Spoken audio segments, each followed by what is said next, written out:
오늘 본문이 되는 이 히브리서는 그 1차 독자를 그리스도교에서 개종한 유대인들을 대상으로 하고 있습니다. 그들은 회당에서 또 이방인들로부터 많은 박해를 받았습니다.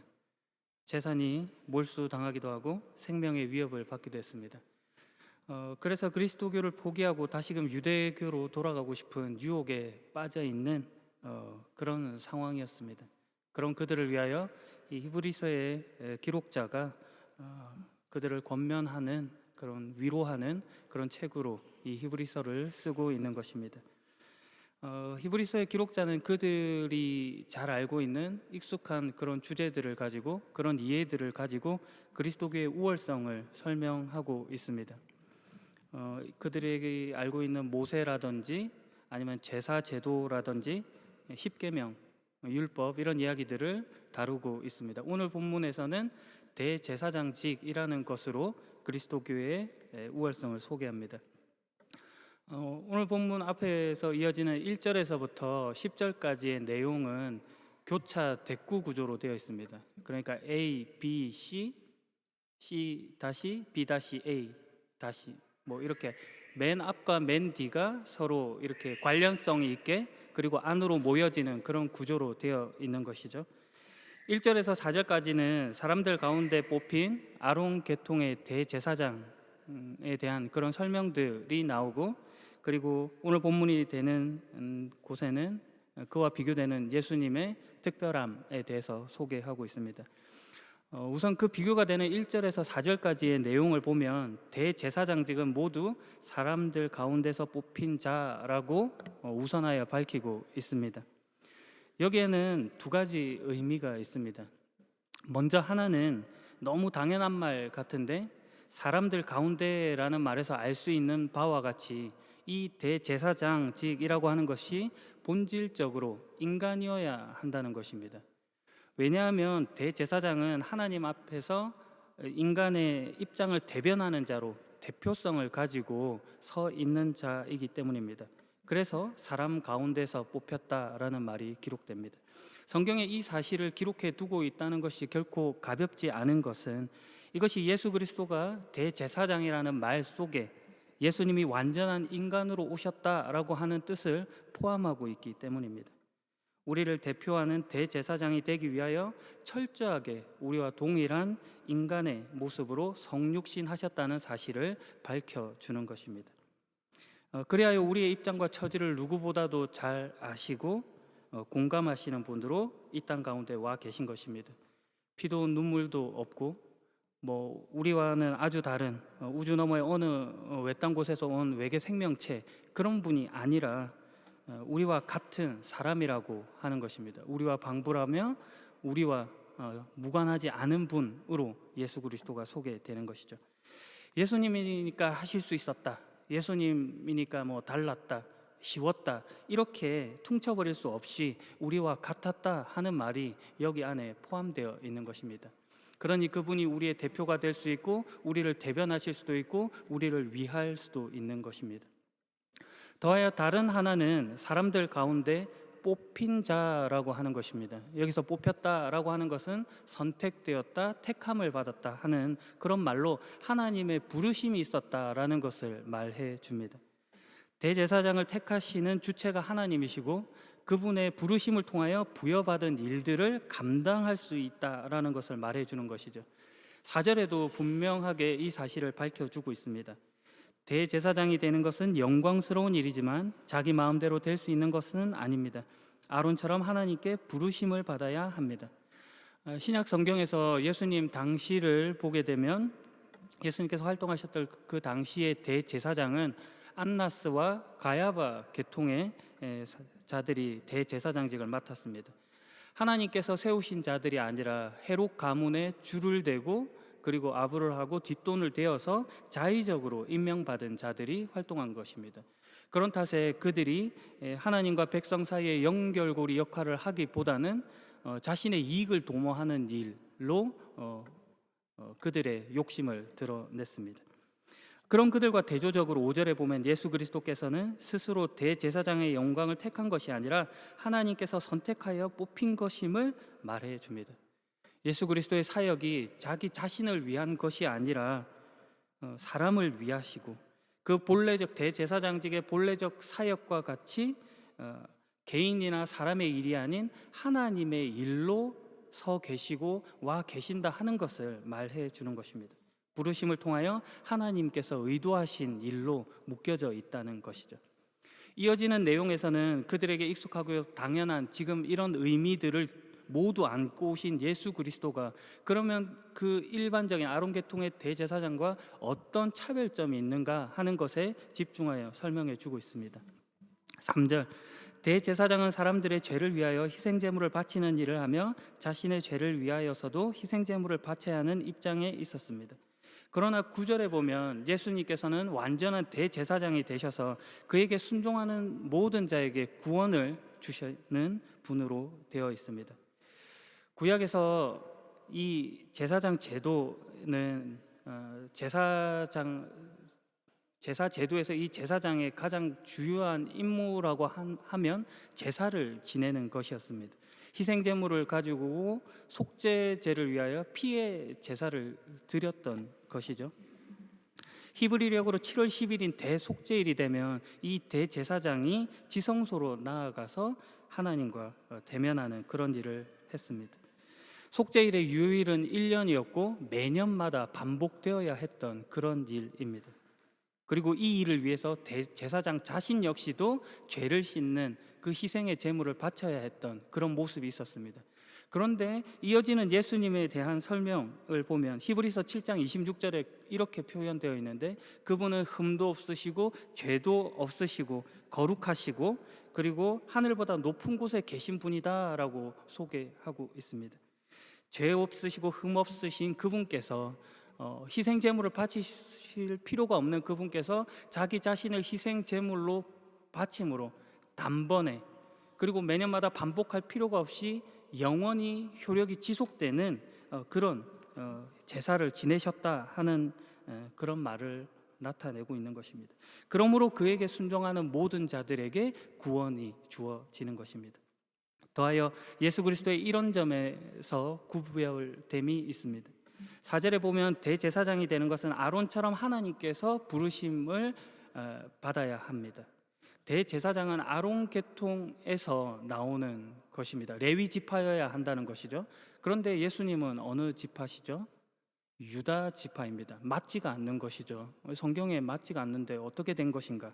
그러나 10절을 보게 되면 그는, 즉 예수님은 하나님에 의해 멜기세덱의 계통을 따르는 영원한 대제사장이라고 소개하고 있습니다. 11절에 보면 멜기세덱에 대해서는 할 말이 많지만 여러분이 깨닫는 것이 둔하기 때문에 설명하기 어렵다라고 기록해 둘 만큼 그에 대해서 알려진 바가 극히 적은 그런 인물입니다. 그러나 히브리서에서 그를 통해 예수님을 이해시키려고 한다면 분명 그 그리스도교에서 유대교로 개종한 그 공동체 안에서는 충분한 이해가 있다라고 하는 그런 전제가 있는 것이기도 합니다. 알려진 것은 없으나 그만큼 그들에게는 주목할 만한 그런 인물로 지금 멜기세덱이 등장하고 있는 것이죠.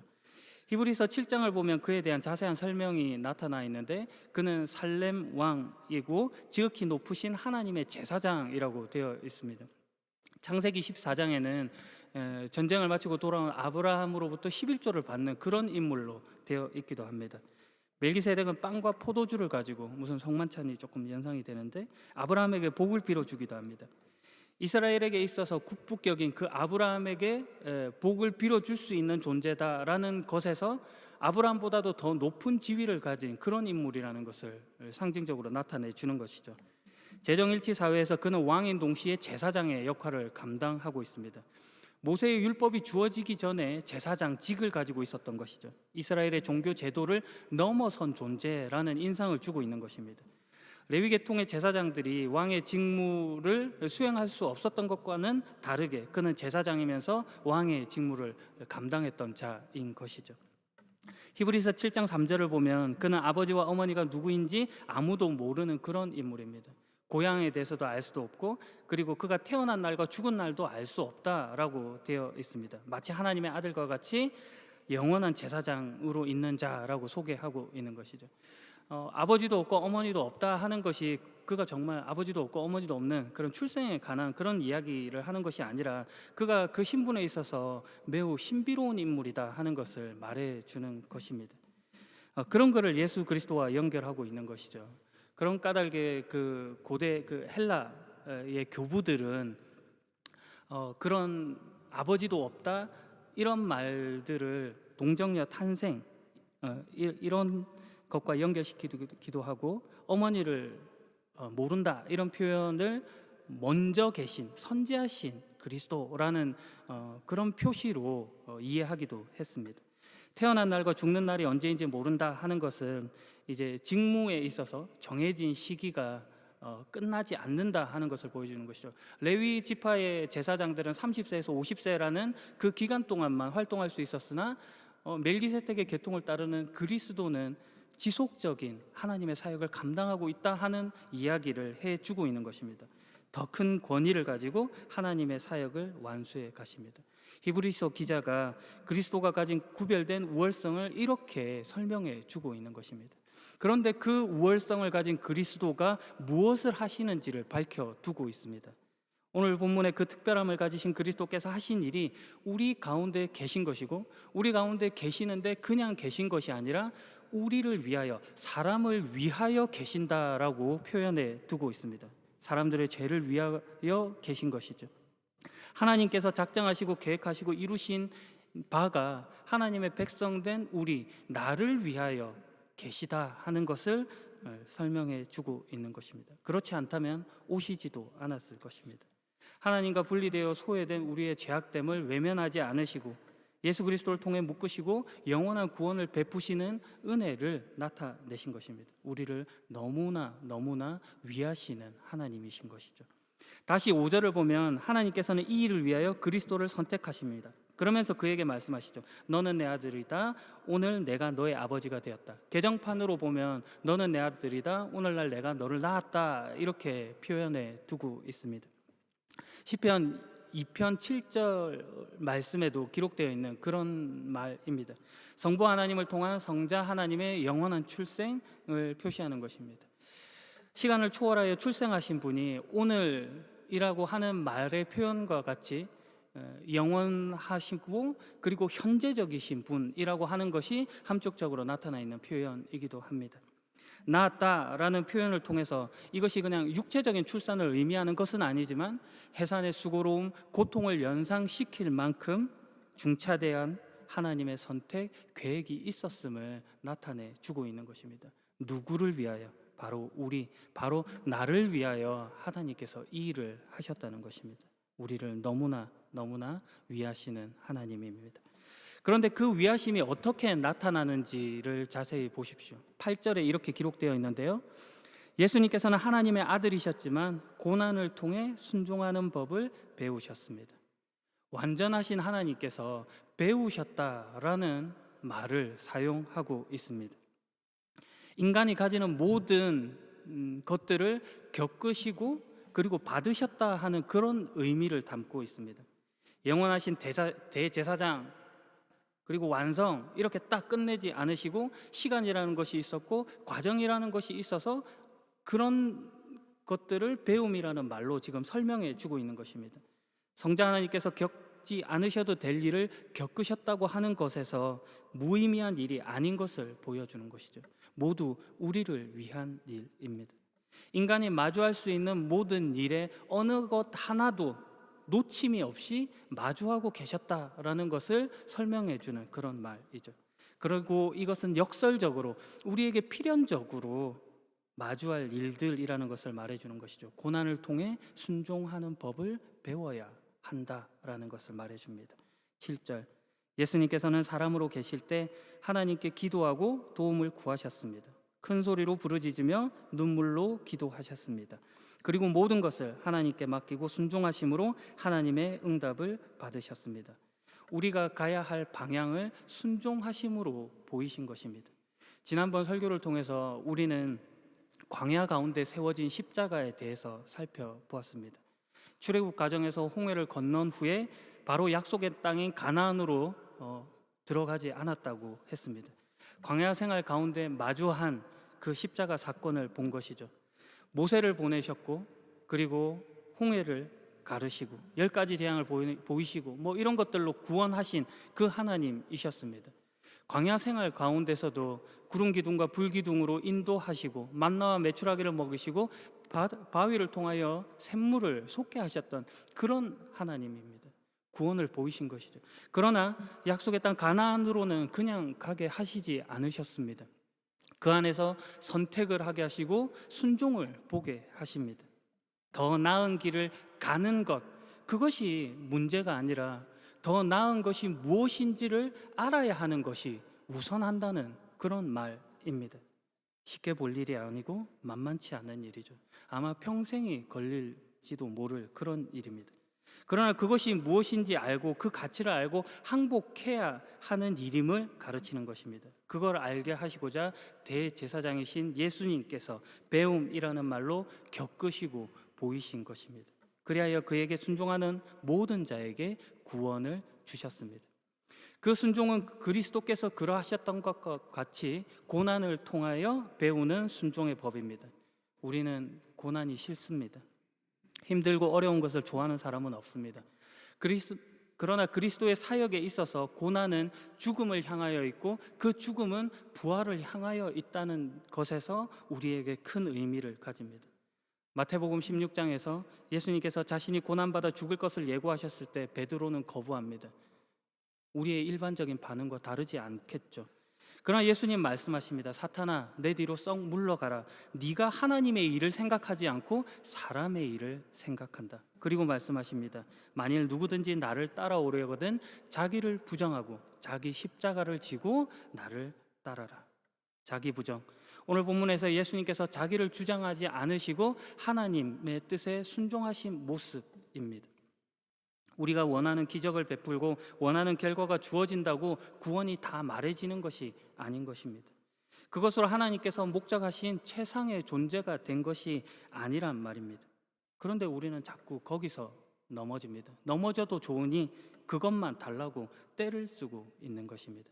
그러나 그리스도께서는 말씀하십니다. 더 가자, 더 있다. 그러니 예수님께서는 하나님의 아들이셨지만 고난을 통해 순종하는 법을 배우셨습니다. 보여주십니다. 여러분이 못나서 실패하고 좌절하고 낙담하고 절망하여 하고 자포자기하는 그 순간에 그리스도를 보라는 것입니다. 그 순간 너를 목적하시고 위하시는 하나님을 보라는 것입니다. 그분께서 전혀 아무것도 하지 않고 여러분의 고통을 즐거워하신다면 그분은 너희 아버지라고 불릴 수 없는 자다라는 것을 알게 하시는 것입니다. 로마서 8장 26절 말씀, 이처럼 성령께서는 우리의 약함을 도와주십니다. 우리는 무엇을 기도해야 하는지도 모르지만 성령께서는 말로 다 표현할 수 없는 간절함으로 우리를 위해 중보 기도를 하십니다. 여러분을 위하여 오시며 지금도 함께 하십니다. 누구보다 간절하게 여러분을 위하고 계십니다. 열어 젖혀놓은 이 약속의 땅 가나안으로 들어가는 것뿐만 아니라 거기서 어떤 삶을 살아야 하는지까지도 가르쳐 주기를 원하시는 것입니다. 무엇을 통해서? 순종을 통해서 말입니다. 그런 면에서 순종이라고 하는 것은 어떤 분별이고 안목이고 그리고 그의 실력이 되는 것입니다. 순종하니까 어떤 보상으로 이어지더라라고 사용되는 그런 자리가 아닌 것입니다. 이해되지 않지만 그런 고난, 그런 가야 할 고생 가운데서 하나님이 무엇을 원하시는지 보게 하시는 것입니다. 그걸 봐야 합니다. 하나님을 봐야 하는 것입니다. 여러분의 원망과 불평, 그 투정, 그것들을 묵묵히 받아내고 계신, 딴죽을 걸지 않으시고 인격적으로 여러분을 바라고 계신 그 하나님을 바라봐야 하는 것입니다. 우리를 위해 자기 아들까지도 아끼지 않으신 그 사랑을 보이신 그 하나님을 봐야 하는 것입니다. 이것이 오늘 본문을 통해 우리에게 보이신 하나님의 마음입니다. 오늘 여러분이 그 위하시는 하나님을 보기를 바랍니다. 마지막 이야기로 설교를 마무리할까 합니다. 오늘 본문에서 이어지는 그 뒷 내용을 보게 되면 하나님께서 여러분에게 원하시는 모습이 있습니다. 젖을 먹는 어린 아기가 아니라 단단한 음식을 먹는 자가 되기를 원하신다 하는 내용입니다. 고난을 통해 순종함을 배워 그 자리로 가는 것입니다. 어디까지 가야 합니까? 그리스도 안에서 자유함을 느끼고 자유함을 누리는 자리까지 가야 합니다. 무슨 일을 만나도 실패하지 않고 안전하다 하는 사실까지 알아야 하는 것입니다. 영화 쇼생크 탈출이라고 하는 그 영화의 내용을 보면 이런 이야기들이 펼쳐집니다. 이 1994년 그 미국에서 나온 그런 영화인데요. 원 제목이 더 쇼생크 리뎀션이라는 말입니다. 그 쇼생크 구원입니다. 앤디라는 주인공이 아내를 죽인 살인범으로 누명을 쓰고 이제 감옥에 종신형을 받고 감옥에 갇히게 되는데 그가 탈옥을 하는 그런 이야기입니다. 그러나 제목에서 알 수 있는 것과 같이 탈옥이라고 하는 그 내용으로 표현되지만 사실은 구원을 말하고 있는 그런 내용입니다. 참고로 여기서 쇼생크는 이집트 22대 그 왕조를 연 파라오의 이름이기도 합니다. 성경에서는 그 쇼숑크 1세인데요. 열왕기서에 나오는 시삭이라는 인물과 같은 분으로 보기도 합니다. 파라오로부터의 구원을 말한다고 보면 될까요? 여하튼 이 주인공 앤디가 이 감옥에서 탈출을 하게 되는데요. 그 탈출 후에 사람들이 그 앤디를 추억하고 기억하면서 그 감옥 안에서 또 구원이 이야기되는 뭐 그런 내용입니다. 앤디가 감옥 안에 있었을 때 맥주를 돌리게 만드는 그런 일들도 있고, 그리고 교도소 안에서 음악을 틀게 하는 그런 일들이 펼쳐지기도 합니다. 앤디는 미소를 짓고 있는 것이죠.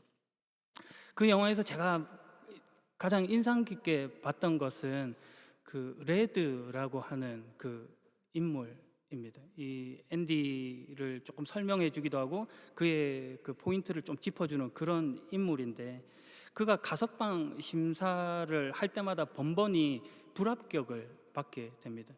앤디가 탈옥을 한 이후에 다시 한 번 더 가석방의 기회를 받는데 그는 완전히 자포자기합니다. 늙었고 힘은 없고 이제는 이것이 아무런 의미가 없이 너희들은 또 불합격을 줄 거지 않느냐 하는 그런 태도로 나섭니다.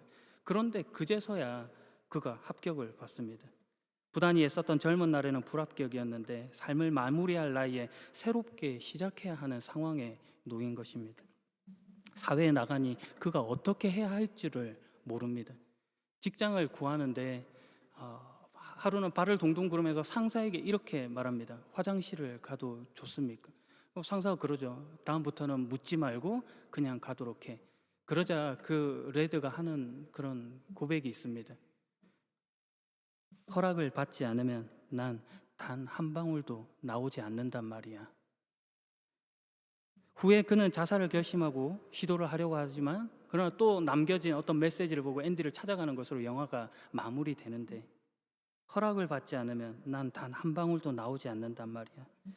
순종한다는 것이 그저 수동적으로 아무것도 하지 않고 할 수 없다고 하는 말은 아닌 것입니다. 보다 적극적으로 순종할 수도 있는 것입니다. 적극적인 수동태. 하나님께서 담아내신 내용이 무엇인지를 알고 그 말씀에 순종하는 것입니다. 오늘 본문의 대제사장이신 예수 그리스도께서 오셔서 하신 일은 우리를 위하여 죄를 용서하시고 노예된 신분에서 자유자로 만드신 것입니다. 우리를 위하시는 그리스도 안에서 우리가 무엇이든지 할 수 있는 것입니다. 그러니 하나님을 많이 사랑하시고 그 안에서 마음껏 날개를 펼쳐 보십시오. 그분을 생각할 때 미소가 지어지고 구원이 경험되는 것입니다. 그 속에서 우리는 안전합니다. 오늘도 누구보다 우리를 위하시고 하나님 안에서 참된 자유인으로 살게 하시는 그분 안에서 누리시고 순종하시는 복된 여러분이길 예수 그리스도 이름으로 축복합니다. 기도하겠습니다. 우리를 위하시는 아버지 하나님, 사망 가운데 살던 우리를 생명으로 인도하신 주님의 사랑에 감격합니다. 그리스도의 순종을 통해 우리를 영광스럽게 하시고 또 우리로 그의 본을 따라 자유인으로 사는 복됨을 허락하심에 감사드립니다. 자포자기하는 인생이 아니라 그리스도 안에서 새 힘을 공급받아 오늘 책임 있게 살아가는 우리가 될 수 있게 하옵소서. 그 안에서 안전하고 최상의 존재로 자라가게 하옵소서. 오늘도 우리를 위하여 이 땅 가운데 찾아오신 예수 그리스도의 이름으로 기도합니다. 아멘.